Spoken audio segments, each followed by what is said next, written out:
All right, awesome. Hello, everybody, and welcome to the Quantum Alignment Show. This is a special edition. I am Karen Curry Parker, and I'm really excited to have Lynne McTaggart here with us today. Lynne is an internationally renowned author of the book The Field, and I know many of you have read that, and The Intention Experiment.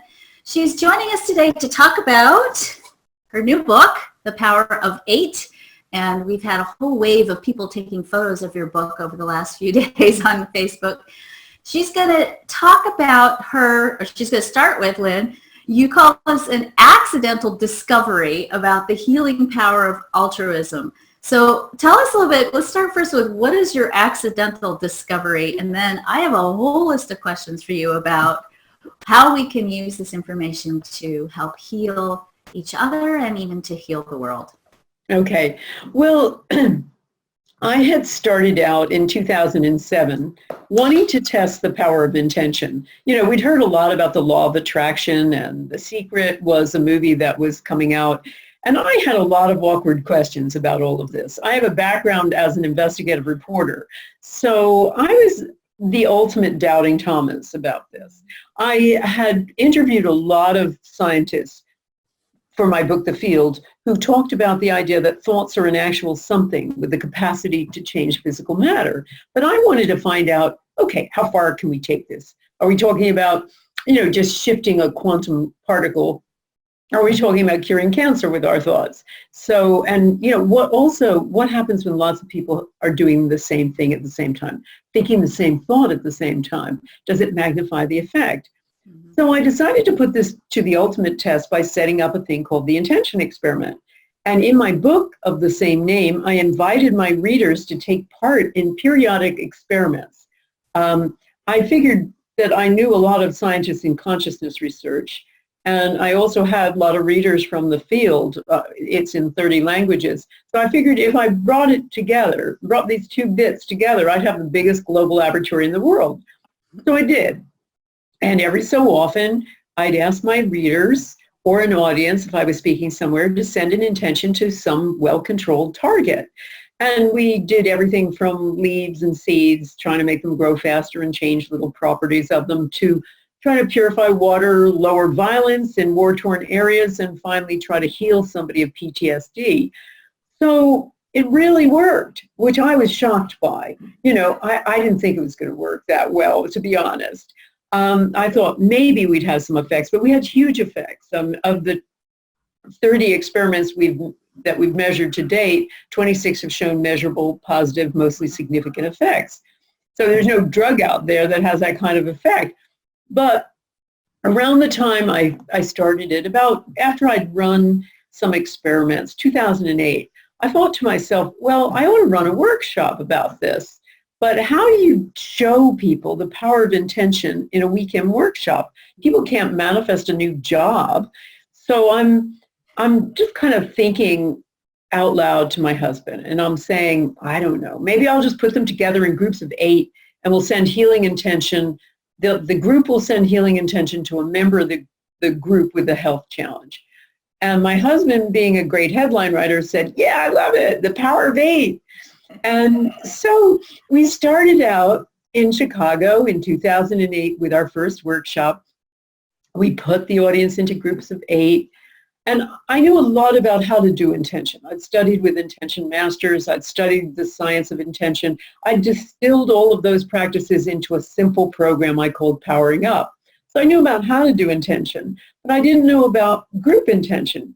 Are there any things you have to do? So I'm just telling them, well, let's get in a circle, let's hold hands, you got to hold on to the same intention statement at the same time, it's got to be this, it's got to be that. I'm completely making it up as I go along. And so I do all of this, and I ask them to come in the next day and talk about their experiences. And I figure what they're going to say is it felt like getting my back rubbed. It was a nice little feel-good thing, like getting a facial. And that's not what happened. People stood up, we gave them the mic and turn, and they said things like this. I've had a migraine every day of my life for years and years and years, and my head feels completely normal today. Another one, I have terrible arthritis. I limp all the time, and my knee feels completely normal. I'm walking normally. Another one, I had terrible IBS and my stomach feels normal. And on it went for an hour. I mean, a woman had cataracts and she said she was 80% better. And my husband and I just look at each other and are completely shocked. So not only was I shocked, I was pretty disbelieving. I thought this was a placebo effect until it kept happening over and over and over and over with hundreds, now thousands of people. And not only the senders, not only the receivers, but the senders were also getting healed. I started to realize something is going on.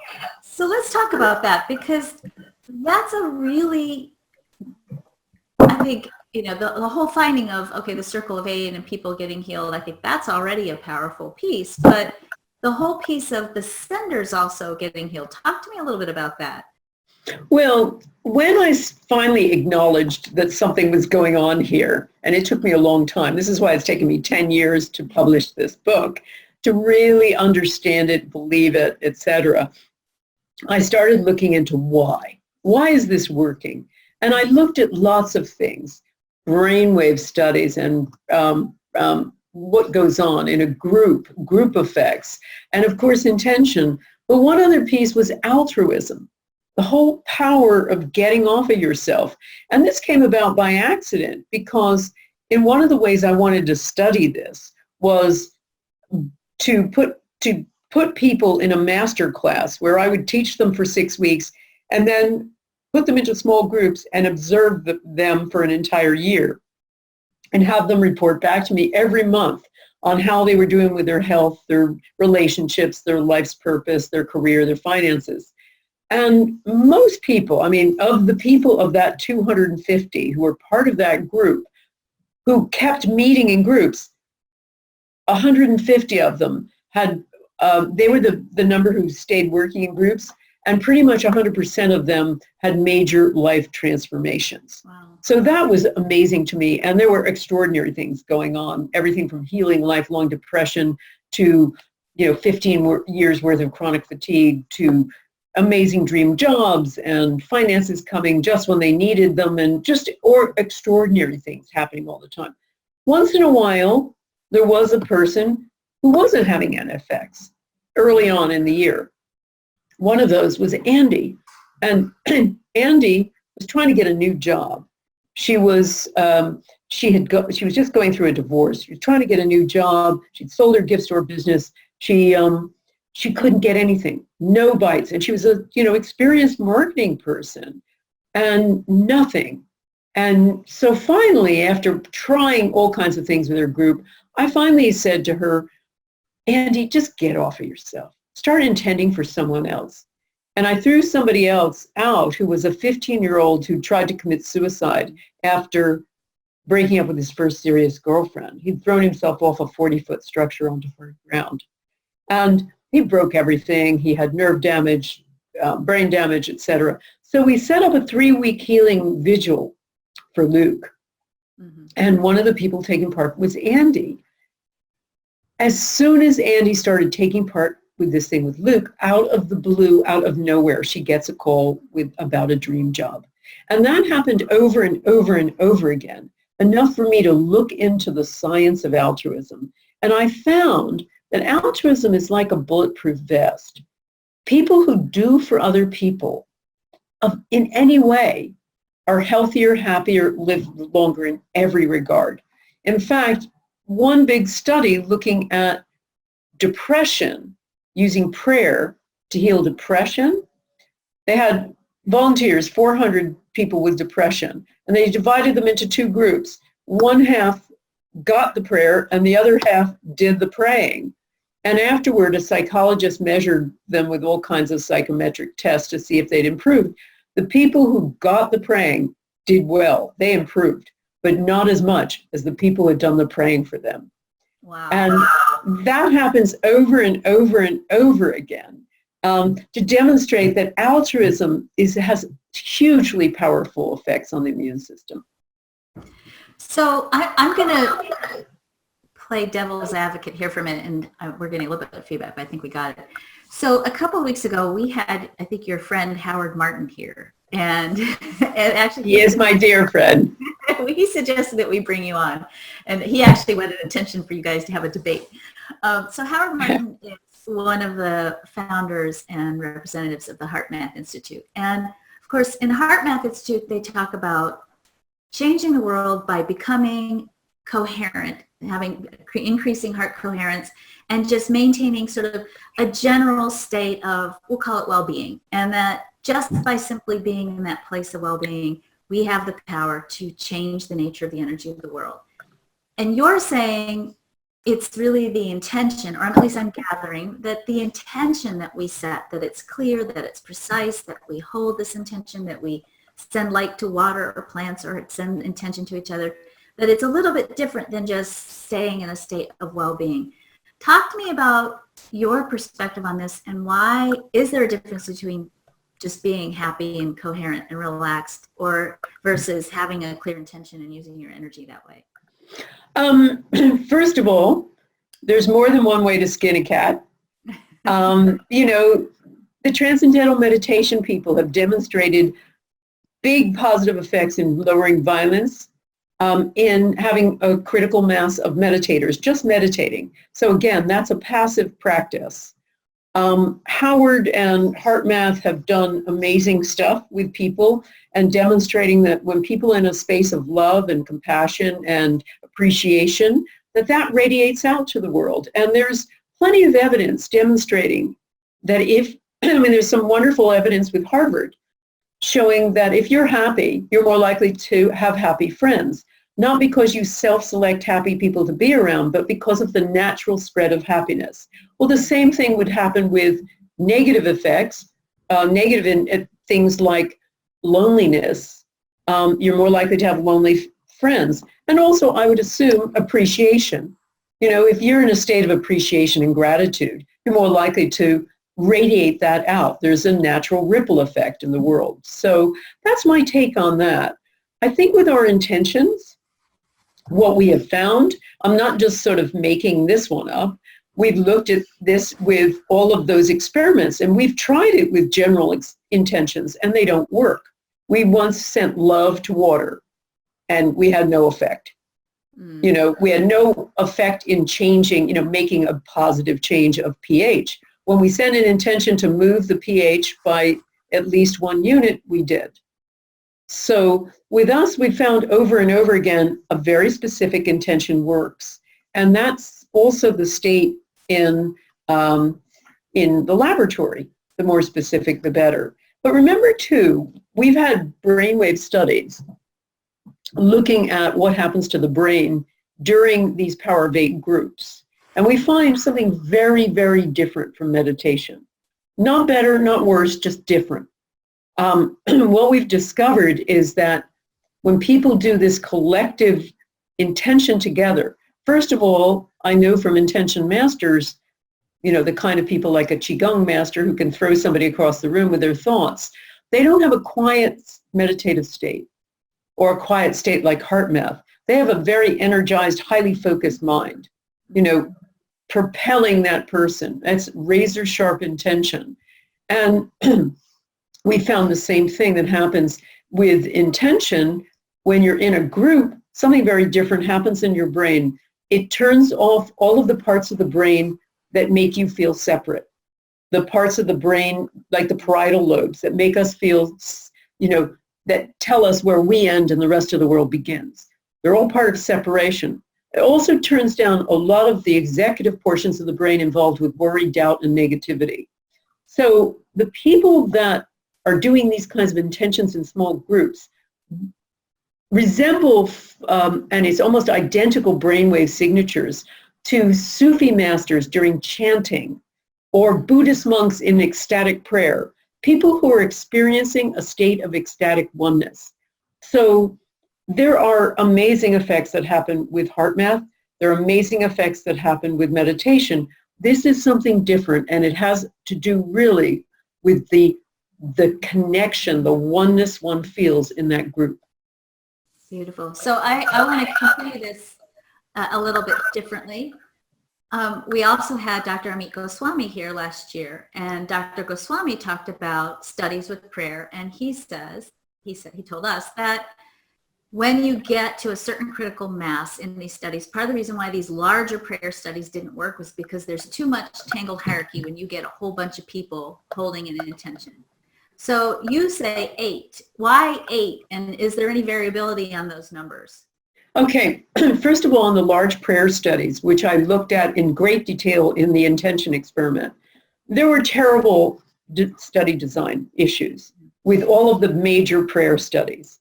There are about 150 prayer studies that have demonstrated positive effects, including the one I talked about with depression. That was run by a psychologist and a priest. The big scale studies, the one from Harvard, etc., what they did was, number one, they had people pray who were from different denominations to people who weren't necessarily religious in any way, and also people were told they might get prayer, they might not. That's pretty devastating. It's also worrying for people who don't necessarily believe in prayer. They might think, oh gosh, there's nothing more they can do for me. All they can do is pray for me. And finally, they prayed by using their first name only.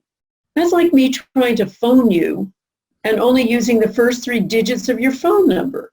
You know, how many Bobs are there in the world? So there were so many aspects of study design that I would really quarrel with, and many others have too. So I don't think they prove anything about anything. Also, prayer, although we call it prayer, this intention work is a little different. It's not asking a supreme being to do something. Usually people in prayer will say, thy will be done, you know, or the best possible outcome or something. In other words, you decide, God. What we're doing with intention is we're asking the universe, we're requesting something very specific. So it's a little different. And in terms of numbers, it has nothing to do with those people were praying remotely.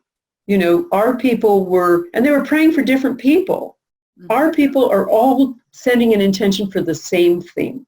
And that, I think, is the most powerful element of it. You become one mind, and that becomes a coherent, I won't use the term coherence because that's really Heart Math uses it, and I don't want to confuse things. But you become one single entity. And that really is part of that connection. We found it with the big intention experiments too. I survey people who get involved with all of my intention experiments, and I have done since 2008. And the first time we did a peace intention experiment for Sri Lanka at that time, I surveyed them, and I got back thousands of answers. I just asked them how it was for them, and they said things like, I felt like I was part of a higher network. I was feeling tingling up and down my arms. I was sobbing uncontrollably. I mean, we had thousands of answers very similar to this. I felt like I was part of the tractor beam in Star Trek. You know, there were just all kinds of amazing discussions of feeling this extraordinary connective, cohesive energy. And then they had amazing rebound effects in their lives, where a mirror effect, essentially, where their lives became more peaceful. They all described, 40% described being in love with everyone they come in contact with.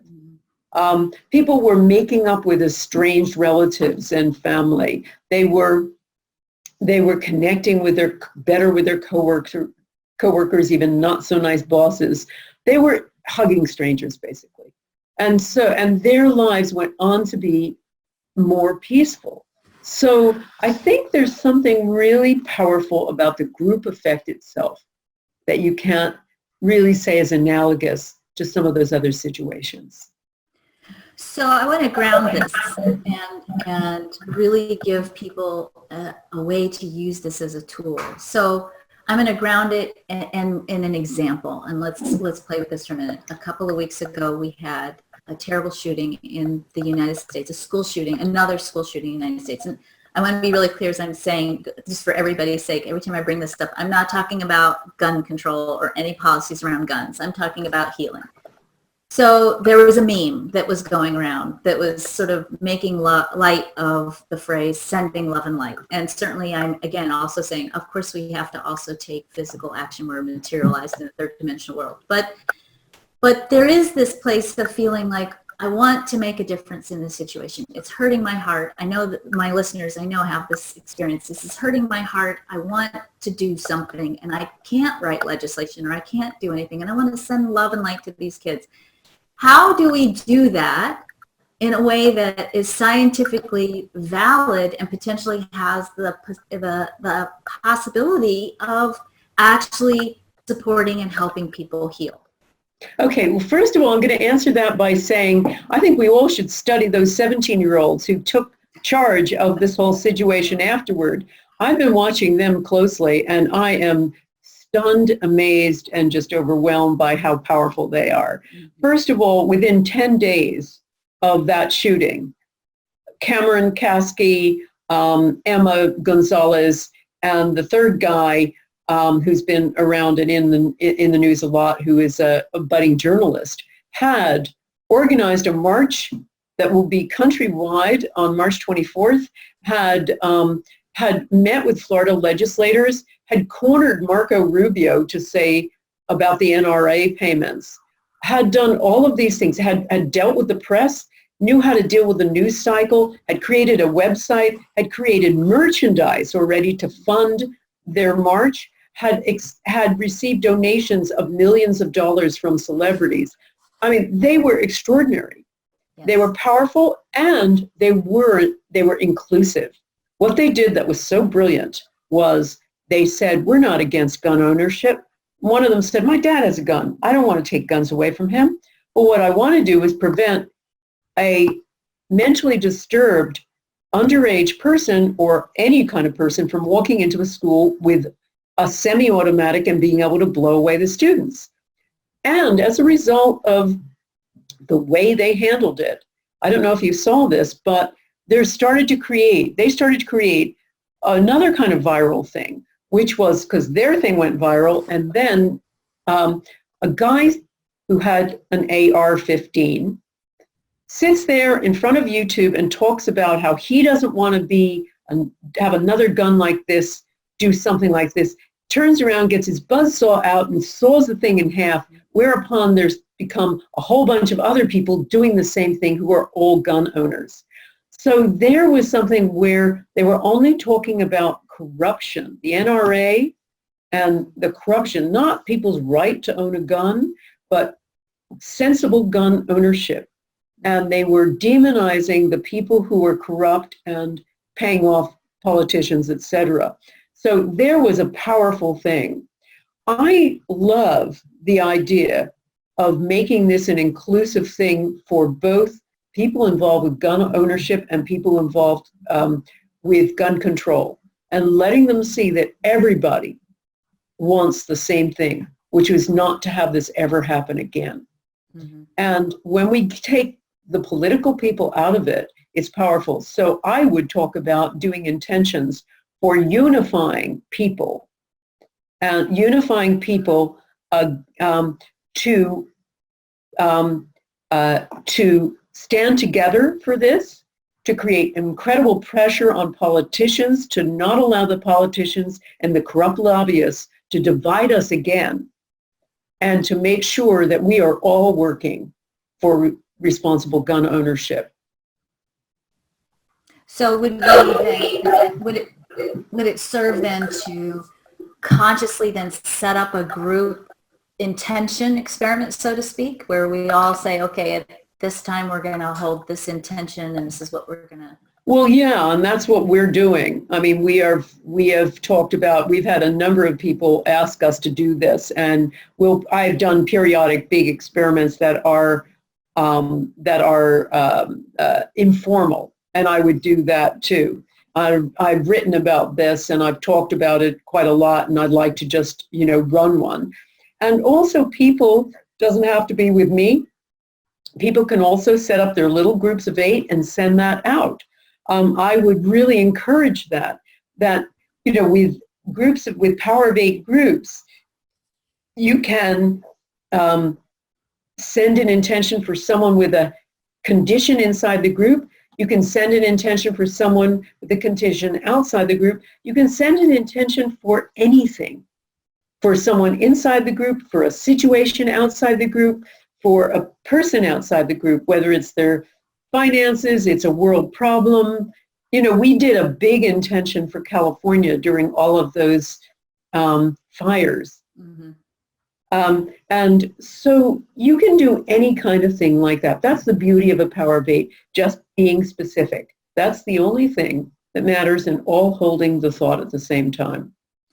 So I have a couple of questions that are coming up in our chat because we have people watching on our chat as well. So one of the questions is, why 8? Is there any other number?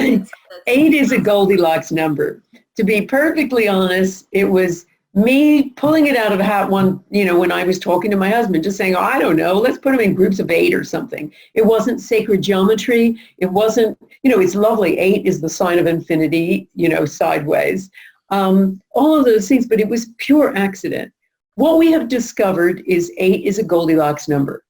It's kind of an ideal number, but it's not the only thing that works. Your group will work with 7, it'll work with 9, it'll work with 10. I think it needs to be more than 5 and less than 12, or 12 or less. Otherwise, it gets a little unwieldy. Mm-hmm. Okay, good. That's and then the next question was, does the group have to come together at the same time, even when they're not in the same locality? Doesn't have to be in the same locality. When I talked about that masterclass with all of the people working together, once I put them into groups, they weren't in the same physical location. They were meeting on Skype or Google Hangouts or Zoom. And many of them have continued to meet for several years, and they have never physically met each other. Oh, nevertheless, these people have become their intention family. They are there for each other. I mean, I've got one guy, Mitchell, and he's got very friendly with Robert. And Mitchell and Robert write each other every couple of days. And when Mitchell once said, I had insomnia, Robert says, don't worry, I knew it. Last night I stayed up and I had you covered. And, it's that kind of thing that goes on all the time. So you never have to physically meet. Remember our intention experiments? People aren't in the same room. They are isolated in front of their computer screen, and they're still feeling these effects. Same thing with our people on Skype. I'm running a master class now where I put people into groups right on my call. We put them into groups right on the call, and people feel amazing effects, have amazing experiences, and they've never met these people before, and they're getting into groups for the first time. So you don't have to be in the same physical place. So I have two little spin-offs in that question, and then I know we want to talk a little bit about some of the other things that you're up to. The first spin-off is, these are people that are in different locations. Do they have to also do it at the same time? That's really important, yeah. It's because that's part of feeling that coherence as a group, that connection as a group. So yes, I think that's one really important thing. What we try to do is to hook people up via time zones. So, and then there's a bubbling of sort of correlated comments here that is, there are people who are saying, oh, but what about negative intentions? Can you gather together in a group and send negative intentions to people too?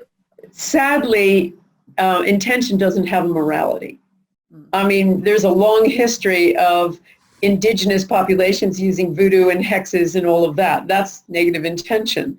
And Qigong masters will use something like destroying mind, as it's called, to harm an opponent.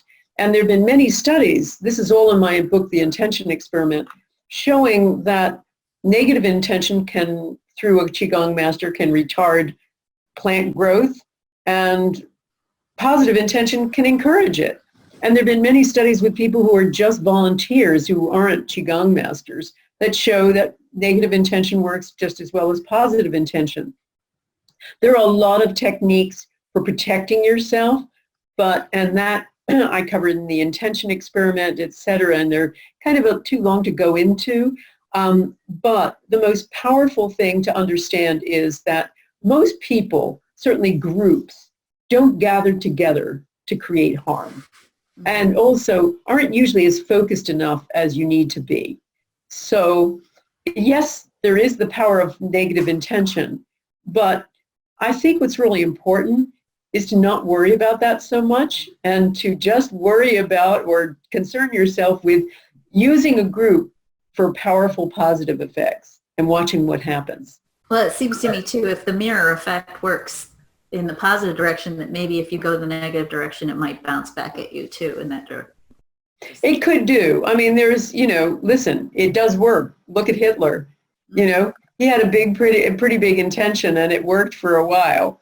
But I think what's really important is you do need a highly focused mind to be really successful with intention. And a lot of people who are running around with that kind of negativity aren't very focused. Mm-hmm. Mm-hmm. So, yeah, that sparked off a whole. So, okay, we're going to shift gears, everybody. Just let's bring us back to the positive part. And we're going to all use our intentions for good, and we're not going to worry about the Ku Klux Klan or all these other people. We're just going to use the power of intention in a unified, conscious way together, and use our good intentions as our bulletproof shield. Is that what you call it, our bulletproof shield? So I want to make sure that people can learn more about your work, and I know a lot of people are wanting to know, how can I get into a group? So first of all, just a quick reminder, you guys, if I can do this, The Power of Eight is the book. It is available on Amazon and any other big retail book outlet, and you can get it this way. If you want to read it now, you can get it on your Kindle. It's just a powerful, powerful book. I posted last night about it, and all my people on Facebook were posting pictures that they were all reading it in bed last night too. Oh, thank you. Thank you. And if people want to learn more about you, Lynne, how can they, and if they want to hook up with a Power of Eight group, tell us a little bit about how they can do that. Okay, sure. First of all, to find out more about me, it's lynnmctaggart.com, and that's Lynn with an E, and McTaggart is A-R-T.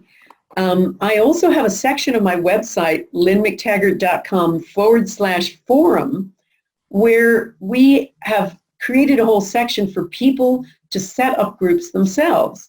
And so people from all over the world are setting up groups together in their own time zones. So what happens is somebody will put up a notice saying, I want to do one in the UK. So anybody in the same, Greenwich Mean Time who want to join me, or I'm in California, anybody else in Pacific Time who wants to join me, and then lots of other people will write them, and then they become a group. So you can join a group by just logging on there, or you can create a group and just ask others to join. And we've got them, as I say, hundreds of them all over the world. And so what happens is once they make that connection, then they create a Skype group or a Zoom link or something like that, and they start meeting.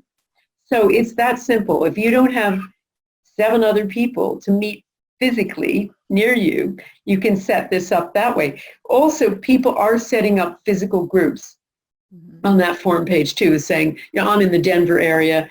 I know we've got one here where I live in London, where my woman at my local health shop told me, we just set up a group of 8, and we meet. I drive a half an hour to meet them every week. So you can do either one there.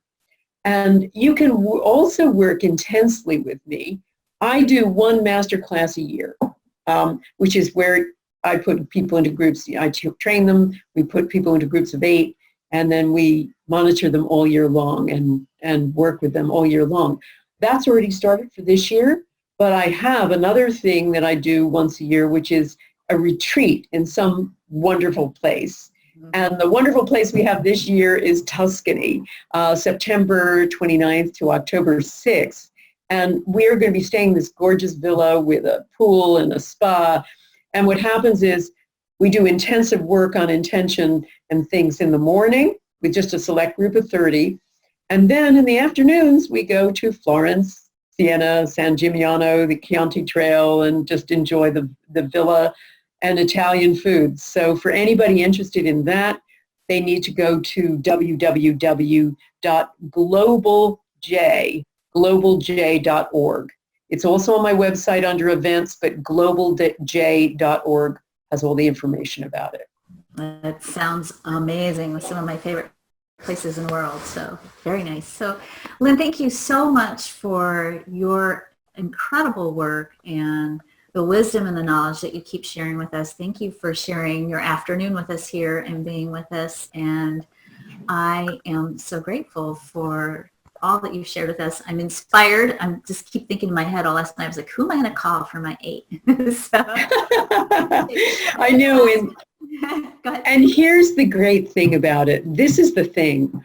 And I think this is what the big takeaway message for me was. And as I say, I was the biggest doubting Thomas of all. Mm-hmm. I now am not. I'm now what I like to say a reluctant apostle of the miracle and magic of groups, because what we found, and we had a university do these brainwave studies. Life University, largest chiropractic university in the world, mm-hmm. did a series of brainwave studies on these Power of 8 groups and demonstrated this extraordinary effect that was like a Sufi master. But what's so powerful about these groups is you don't need years of disciplined practice. You don't need hours of priming to get into these, what is essentially a mystical state. All you need is a group and watch what happens. So you don't need ayahuasca, you don't need sweat lodges, you just need a group. And honestly, any group with a heartfelt desire to come together as a Power of 8 group, and you'll find how powerful it is to change your life and the lives of everyone in the group and outside too. Beautiful, beautiful. Thank you, Lynne McTaggart. And thank you all for joining us. Thank you, David, for manning the sound booth. Thank you, Cindy, as always, for holding everything together. And I'm excited. I've got 6 on my list so far. I got 1 more. Great. Let me know what happens. I'm still amazed. Thank you so much. Thank you.